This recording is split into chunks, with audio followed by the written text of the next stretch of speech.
Hello viewers, in today's video I'm gonna show you how to share TikTok profile on Instagram. So first of all, open TikTok account.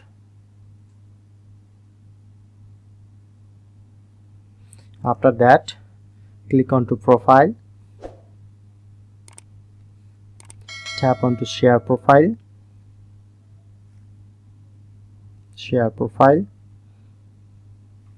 and select Instagram.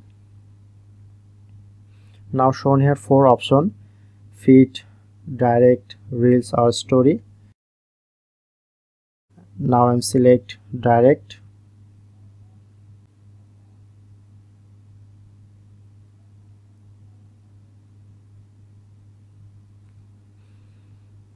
Log in your Instagram account.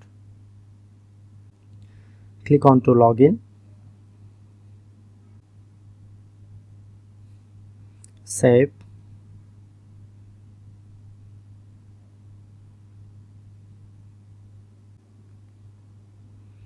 Okay, now done.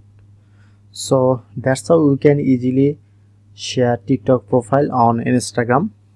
If in this video helpful, please hit the like button and subscribe our tutorial debug channel for more video.